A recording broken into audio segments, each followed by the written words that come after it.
Bonjour à tous, merci de nous suivre pour ce premier numéro de l'invité économie. Nous avons l'honneur et le privilège de recevoir un jeune trader africain d'origine sénégalaise. C'est vraiment un honneur pour moi. Je l'ai découvert lors de la semaine de l'étudiant africain organisée entre autres par ADEM France, donc c'est l'association des étudiants et diplômés maliens de France, dirigée par Awadem et piloté aussi par Baba Dem.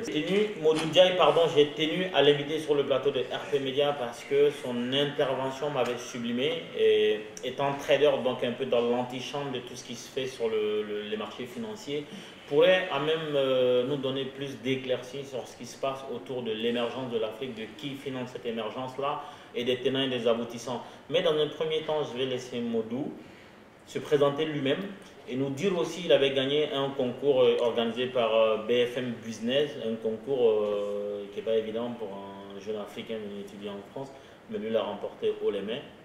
Donc merci Modou et merci de te présenter à nos spectateurs. Bonjour, je m'appelle Modou Ndiaye, comme il a bien dit. Et il est vrai que je suis trader, je faisais partie de cette compétition des talents du trading qui était organisée par BFM Business et Saxo Bank. J'étais le seul Africain de la compétition et pendant les 3 étapes de la compétition, j'avais réalisé 2 fois la meilleure performance et je faisais partie des traders qui avaient réalisé les meilleures performances. On n'a pas l'habitude d'applaudir nos spectateurs, mais je crois que cette fois-ci ça s'impose. Quand on a un jeune de la diaspora qui fait des choses visibles et positives, il faut l'encourager. Nous, c'est un peu notre créneau. Donc voilà, Modou fait partie de ces modèles-là à suivre. Donc aujourd'hui, on va parler principalement de l'émergence de l'Afrique et ensuite on va disséquer un peu les tenants et les aboutissants. Modou, vous, depuis le temps qu'on entend parler d'émergence de l'Afrique, comment vous concevez la chose? Moi, je ne vais pas partir dans les définitions classiques standards qu'on a l'habitude de dire en disant classe moyenne forte, croissance pérenne sur le long terme, etc. Moi, je vais partir sur 2 choses très importantes.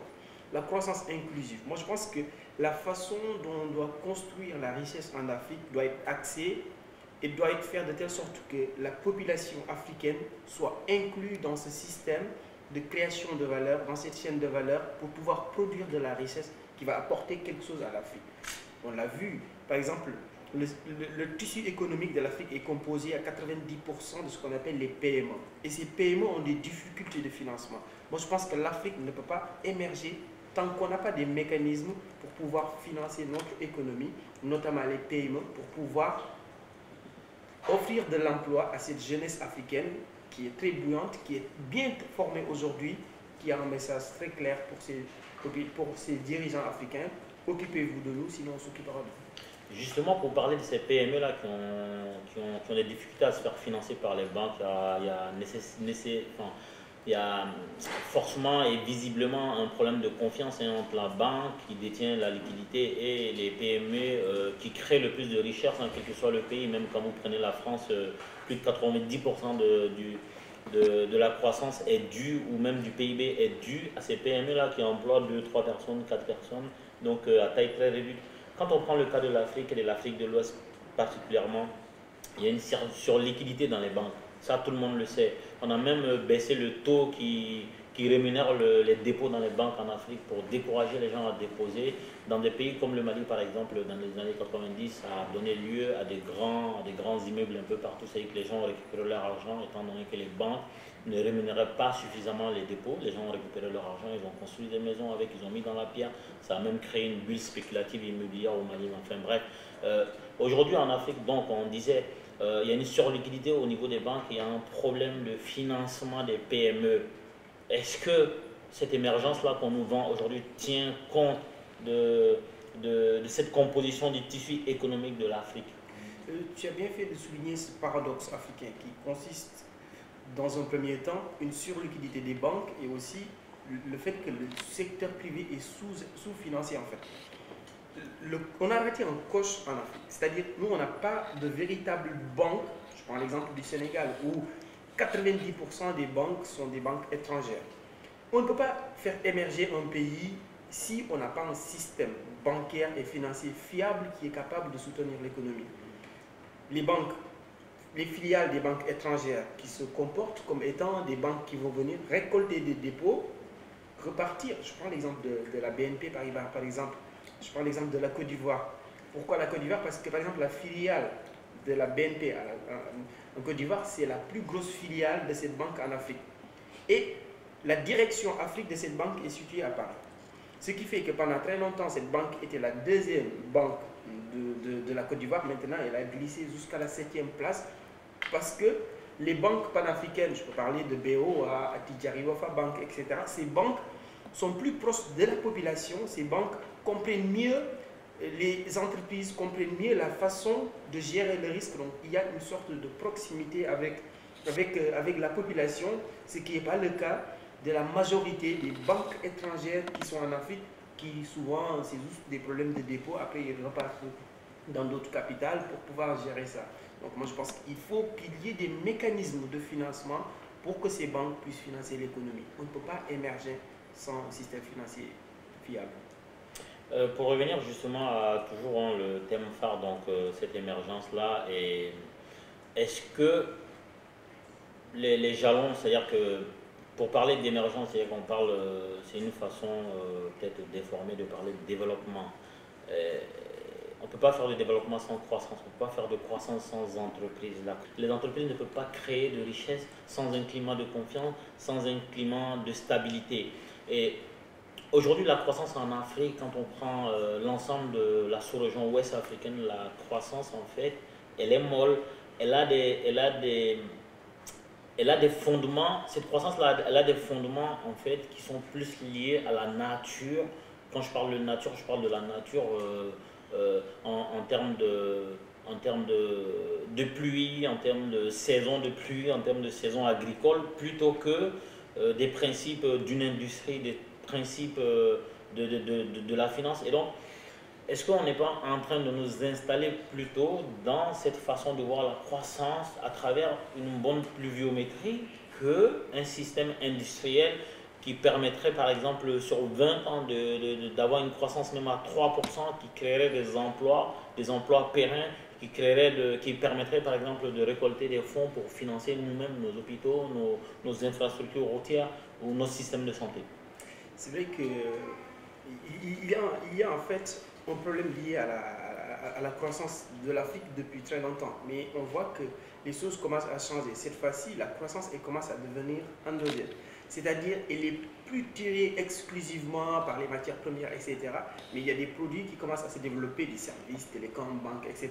Ça commence en fait à générer, à participer à hauteur de 75% dans la croissance africaine. Mais sans vous interrompre, parce que ça encore, ce n'est pas de la... Enfin, parce qu'il y a, dans la croissance ou même dans la richesse, il y a ce qui est brut et il y a ce qui est net. Quand on sait que les télécoms sont tous en fait, c'est des multinationales en fait, qui ont droit de citer dans ces pays-là, et donc effectivement qui sont dans la comptabilité nationale de ces pays africains, on inclut tout ce qui a été produit. Par exemple, quand vous prenez le produit national brut, c'est toutes les richesses qui ont été créées dans le pays. Mais ce n'est pas du net puisque la plupart vont aller ailleurs. On a vu le cas du Niger où en 2009, Areva a fait 7 milliards ou je sais pas 9 milliards de bénéfices nets et on n'a même pas donné 200 millions au Niger. Donc, il est vrai que vu que souvent c'est les entreprises étrangères qui pilotent ces genres de structures, donc il est vrai qu'il y a une bonne partie de la richesse créée qui repartent à l'étranger. Mais moi, je vois en fait ça d'une autre façon en fait. C'est-à-dire, aujourd'hui, parmi ces filiales, il y en a qui commencent à s'africaniser en fait. C'est-à-dire, qui commencent, par exemple, je prends l'exemple de Total Sénégal, qui, à travers une introduction en bourse à la BRVM, commence à faire de telle sorte que la partie la plus importante, je dirais, commence à revenir aux Africains à travers des achats, des participations, en achetant des actions, etc. Il y a une tendance, on est dans ce processus-là, mais c'est juste une façon de dire que les choses avancent. On ne peut pas se prendre en charge totalement à 100%. Vous savez, l'économie, c'est comme une voiture.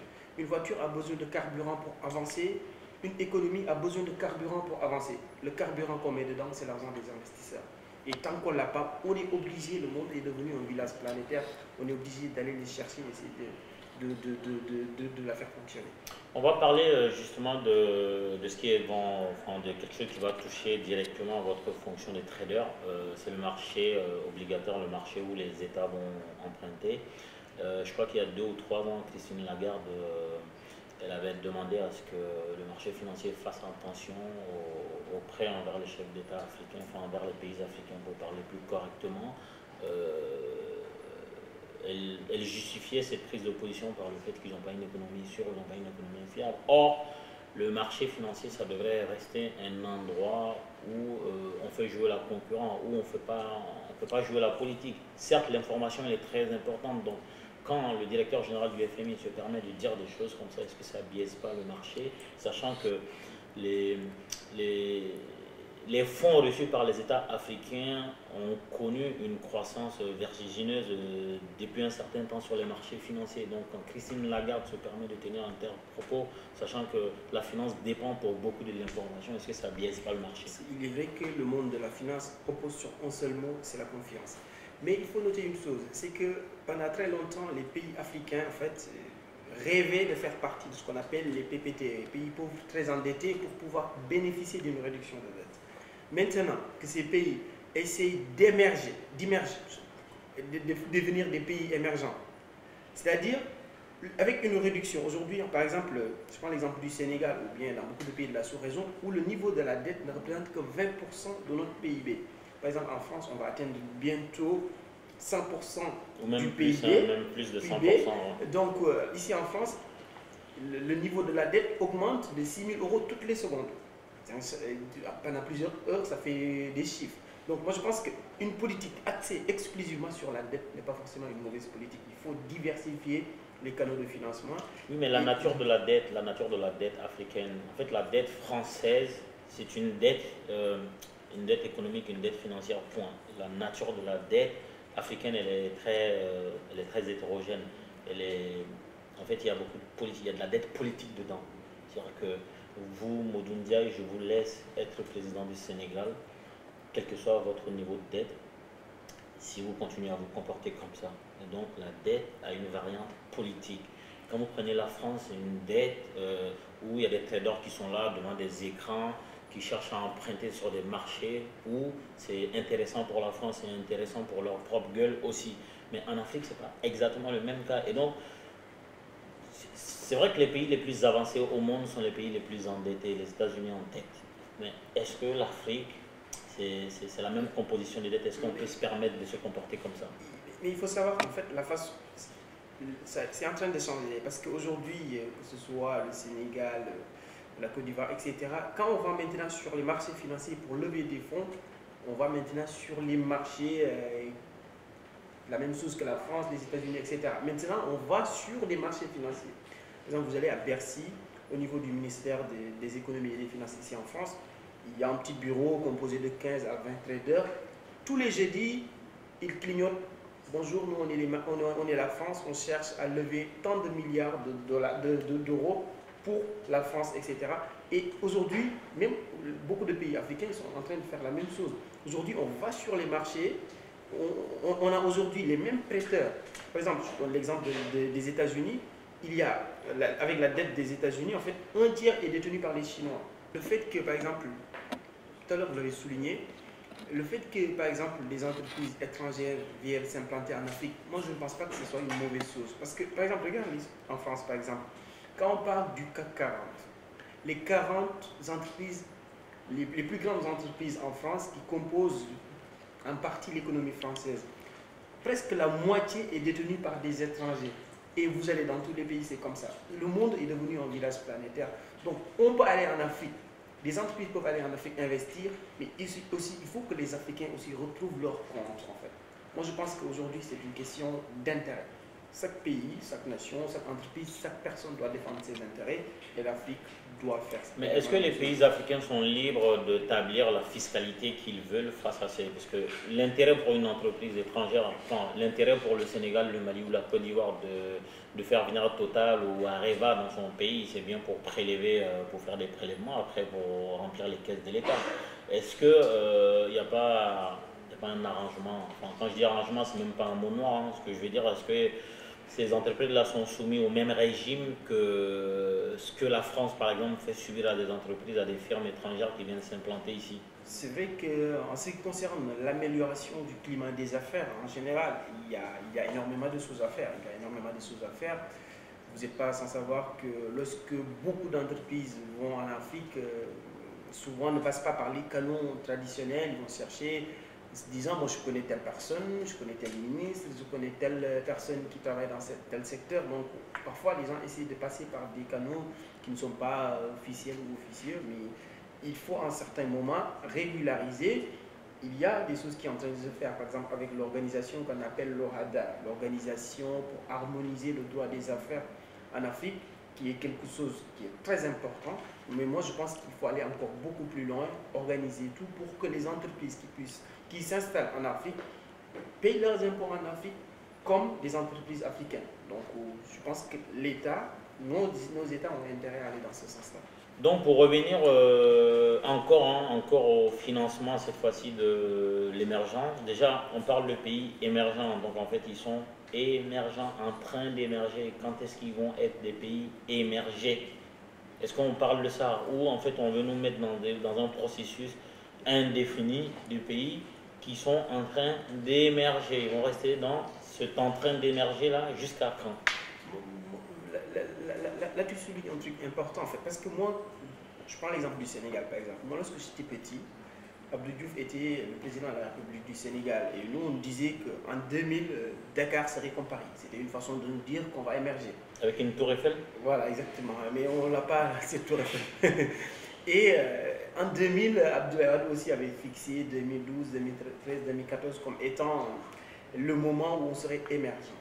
Et aujourd'hui, avec le nouveau gouvernement qui est en place, dirigé par le président Macky Sall, on nous parle encore de 2035. C'est-à-dire, on nous a toujours fait des programmes avec des dates sur ce que le gouvernement peut faire. Mais maintenant, je dis, qu'est-ce qu'on doit faire? C'est ça. Il ne faut pas qu'on tombe toujours dans ces processus en nous disant, oui, on sera émergent dans quelques années. Moi, je n'y crois pas. Parce qu'en fait, pour moi, l'émergence, ce n'est pas quelque chose que l'on décrète. C'est un processus. Il faut des prérequis qui mène vers l'émergence. C'est un processus long, mais ce n'est pas quelque chose que l'on décrète et apparemment beaucoup de personnes n'en ont pas compris. Parce qu'aujourd'hui, enfin, j'ai eu la chance de discuter avec des hautes autorités d'un certain pays et en fait, il y a tout un business des pays émergents. Certains pays, comme le Mali par exemple, sont en train de copier le modèle ivoirien. Donc en fait, on a imposé un modèle d'émergence à la Côte d'Ivoire qui ne tient pas compte des tissus sociaux ni des réalités historiques de ce pays-là. Et le Mali va venir sous une forme brute copier le même modèle et copier aussi un peu du Sénégal et dans le but d'avoir des financements de certains projets. C'est-à-dire qu'il y a de l'argent frais que ces pays attendent une fois, qui sont validés comme pays étant entrés dans un processus de Mali émergent par exemple à l'horizon 2035. Et justement cet argent, d'où viendra-t-il? Qui va le financer? Et à quelles conditions? En fait, le mot émergence est devenu, c'est la mode en Afrique en général. Beaucoup de pays maintenant dressent des plans, etc. Mais le problème de ces plans, une bonne partie, c'est que moi je pense sincèrement que le développement c'est du bas vers le haut. C'est-à-dire qu'il faut intégrer les problèmes sociaux qu'on veut résoudre dans ces processus. Mais ici par exemple, je donne l'exemple du Sénégal où pendant un certain moment le gouvernement avait un problème de communication, le plan vient de Paris, le plan vient des Sénégal, etc. Il y avait un débat comme ça. Moi je pense que si les problèmes partent des populations, on a une meilleure façon d'essayer de les résoudre que d'essayer de copier ce qui se fait ailleurs. Nous, nos problèmes, on doit apporter des solutions africaines aux problèmes africains. Donc on doit faire de sorte que ça parte l'avait dit une fois ça. Ça doit partir du bas vers le haut.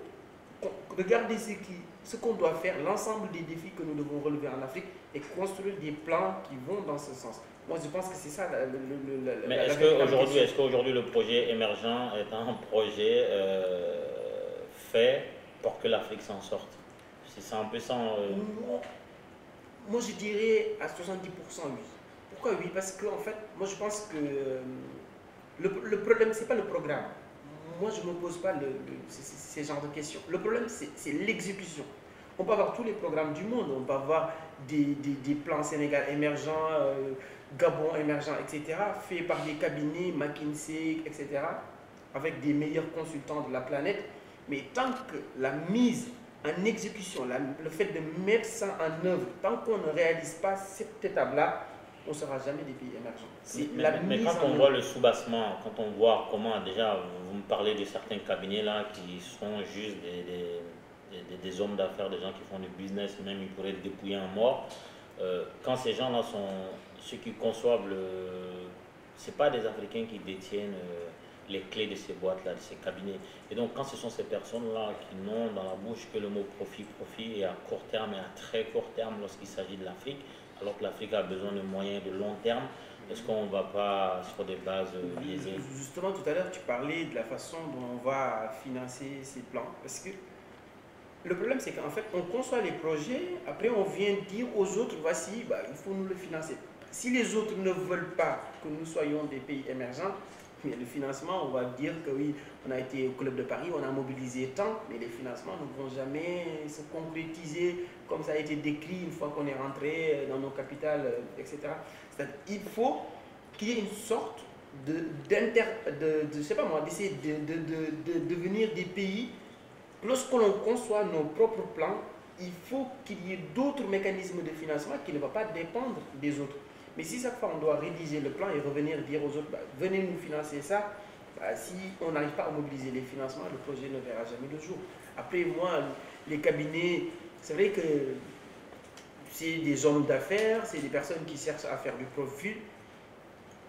Les États viennent pour avoir ces marques-là, c'est-à-dire pour aller convaincre les investisseurs. Si, par exemple, sur le plan, c'est marqué oui, c'est validé par McKinsey ou Boston Consulting Group, etc., ça donne apparemment plus de valeur au niveau des investisseurs pour pouvoir mobiliser plus de fonds, apparemment. On sait tous que dans un concours des pays, aucun autre pays n'a intérêt à ce qu'un autre se développe. Ce n'est pas le problème du Gabon que le Mali soit développé ou le Sénégal, ce n'est pas son problème. Son problème, c'est que le Gabon soit développé. Et donc, comme ça, des projets qui naissent un peu dans toute l'Afrique. Au même moment, on a imposé la démocratie, au même moment, on a imposé les ajustements structurels, au même moment, et là, on vient vendre l'émergence au même moment, donc ça cache quelque chose. Ce qui m'amène à poser le dernier thème de notre débat. Est-ce qu'il ne faudrait pas plutôt aller vers un financement de l'Afrique par sa diaspora? Parce qu'aujourd'hui, il y a quelque chose qui est clair, tout le monde est d'accord dessus. La diaspora africaine à travers le monde contribue à l'effort économique des pays africains à hauteur plus élevée que l'aide publique au développement. Or, on sait cette aide publique au développement, ce que ça nous cause comme contrainte. Est-ce qu'aujourd'hui, on est tous d'accord aussi qu'il faut aller vers un financement de l'économie africaine par sa diaspora? Vous qui êtes dans le monde de la finance, qui êtes trader, quelles sont les voies qu'on pourrait emprunter? Quels sont les mécanismes qu'on pourrait mettre en place pour récolter l'épargne de cette diaspora-là? Parce qu'il faut reconnaître que cette diaspora, elle est riche, elle a une épargne très élevée. Comment on pourrait récolter cette épargne-là dans un projet gagnant-gagnant entre les membres de la diaspora et les pays africains pour financer l'économie à des taux pas prohibitifs et à des taux pas honteux, de sorte à ce que tout le monde gagne? En parlant d'aide, je vais utiliser la phrase de Thomas Sankara. On encourage l'aide qui nous aide à passer de l'aide. Maintenant, en ce qui concerne la façon dont on peut mettre en place des structures pour mobiliser les ressources de la diaspora, parce que les fonds envoyés par la diaspora africaine dépassent ce qu'on appelle les idées, les investissements directs étrangers, même beaucoup plus importants que les aides dont tu as parlé tout à l'heure.